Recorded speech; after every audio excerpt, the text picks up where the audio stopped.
وَحَيْثُ مَا كُنْتُمْ فَوَلُّوا وُجُوهَكُمْ شَطْرًا، اور اے مسلمانوں تم جہاں کہیں ہو اپنا منہ اسی کی طرف کرو، یعنی مسجد حرام کی طرف، بیت اللہ شریف کی طرف۔ تو جہاں کہیں بھی انسان ہو قبلے کا تعین کرنے کی کوشش کرے اور جس طرف قبلہ ہے اس کی طرف منہ کر کے نماز ادا کرے۔ وَإِنَّ الَّذِينَ أُوتُوا الْكِتَابَ، اور بے شک جنہیں کتاب دی گئی، لَيَعْلَمُونَ ضرور وہ جانتے ہیں، أَنَّهُ الْحَقُّ مِن رَبِّهِمْ بے شک یہ ان کے رب کی طرف سے حق ہے۔ یعنی اہل کتاب کو یہ معلوم تھا کہ نبی آخر الزماں کی صفات میں سے ایک صفت یہ ہے کہ یہ دو قبلوں کی طرف منہ کر کے نماز ادا کریں گے، اور انہیں پتا تھا کہ یہ قبلہ چینج ہوگا۔ اس کے باوجود ان کا اعتراض کرنا صرف اور صرف ضد کی وجہ سے ہے۔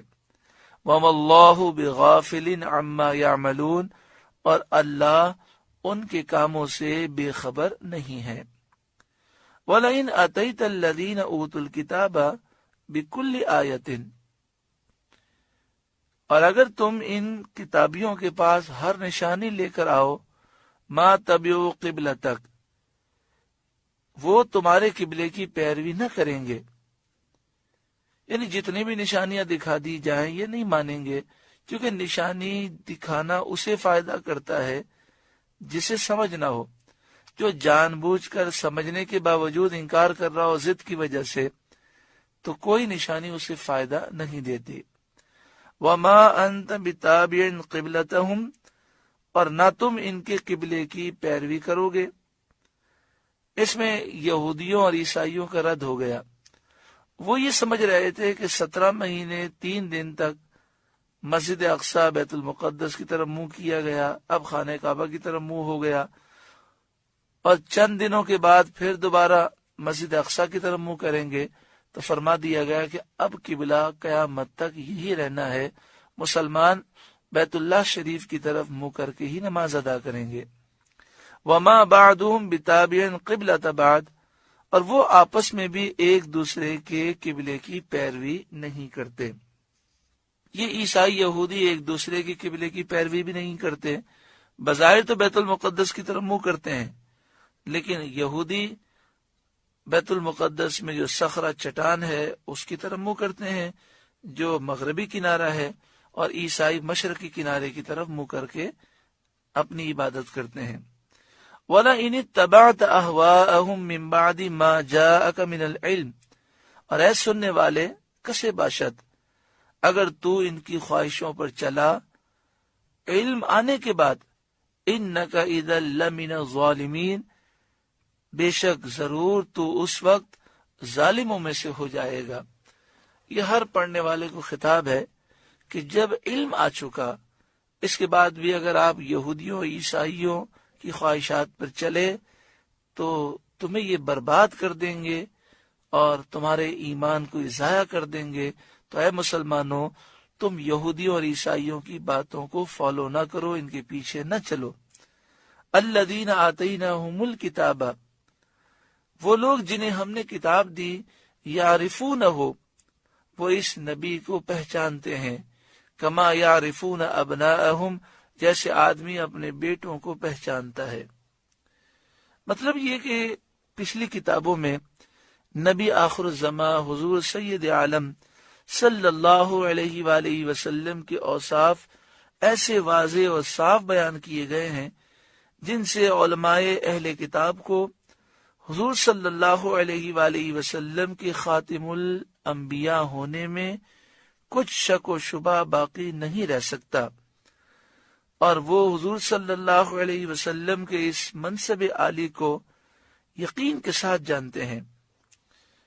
یہودی علماء میں سے حضرت عبداللہ بن سلام رضی اللہ تعالی عنہ مشرف با اسلام ہوئے، تو حضرت عمر رضی اللہ تعالی عنہ نے ان سے دریافت کیا کہ یہ جو آیت ہے کہ اہل کتاب اس نبی کو ایسا پہچانتے ہیں جیسے آدمی اپنے بیٹوں کو پہچانتا ہے، یعنی مطلب یہ کہ بیٹا سامنے آ جائے تو پہچاننے میں دیر نہیں لگتی، تو اہل کتاب نبی کریم صلی اللہ علیہ وآلہ وسلم کے اوصاف اس طرح جانتے ہیں کہ اگر سرکار کو وہ دیکھیں تو فوراً ان کا دل اس بات کو مان لے گا کہ یہ سچے نبی ہیں.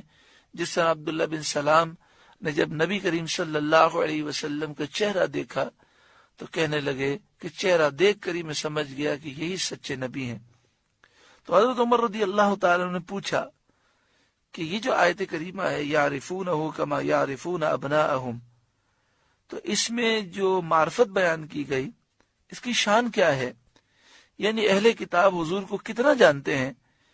تو انہوں نے کہا اے عمر، میں نے نبی کریم صلی اللہ علیہ وسلم کو دیکھا تو دیکھتے ہی بلا شک و شبہ میں نے پہچان لیا، اور میں نے جان لیا کہ یہی نبی آخر الزماں ہے.